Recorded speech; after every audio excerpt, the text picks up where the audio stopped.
ஒரு குட்டி shopping hall பார்த்துடலாமா? இந்த பிளாக் ட்ரெஸ் எனக்கு ரொம்ப பிடிச்சிருந்துச்சு. 650 நிறைய பிளாக் ட்ரெஸ் முன்னாடி வச்சிருந்தேன். இப்போ ஒன்று கூட இல்லைன்றது எனக்கு இப்போ தான் தெரியுது.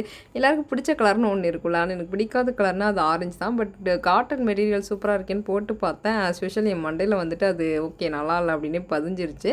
அப்புறம் லாவெண்டர்னாலும் எனக்கு கொஞ்சம் பிடிக்கும். ஸோ அது போட்டு பார்த்தேன், கொஞ்சம் ஹாஸ்பிட்டல் ட்ரெஸ் மாதிரி இருந்துச்சு, ரொம்ப தொலைன்னு சொல்லிட்டு.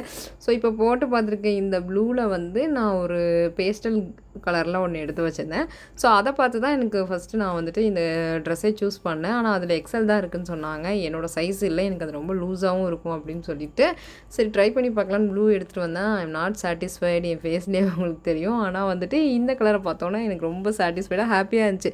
பட் ஐ எம் பேசிக்லி சோம்பேறி, அதனால் வந்துட்டு நான் ஸ்டிச் பண்ணிலாம் போட மாட்டேன். அதனால் ரிஜெக்ட் பண்ணிவிட்டு எந்த ட்ரெஸ் இப்போ வாங்குறது, இங்கே வரைக்கும் வந்துட்டோமே அப்படின்னு சொல்லிட்டு ஒரு அசம்ஷன்லேயே போயிட்டு இருந்துச்சு. சரி ஓகே, ஏன் நைட் ட்ரெஸ் வாங்கக்கூடாது, பல வருஷம் ஆச்சு நைட் ட்ரெஸ் வாங்கி அப்படின்னு சொல்லிட்டு சர்ச் பண்ணேன். எல்லாம் ஒரே கலரில் இருந்துச்சு.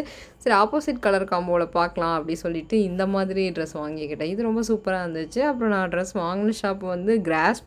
ஸோ இதில் வந்து இந்த மாதிரி மேலே ஒரு போ மாதிரி கொடுத்துருப்பாங்க. அது ரொம்பவே அழகாக இருந்துச்சு, அஃபோர்டபுளாகவும் இருந்துச்சு. உங்களுக்கு பிடிச்சிருக்கான்னு கமெண்ட்டில் சொல்லுங்கள்.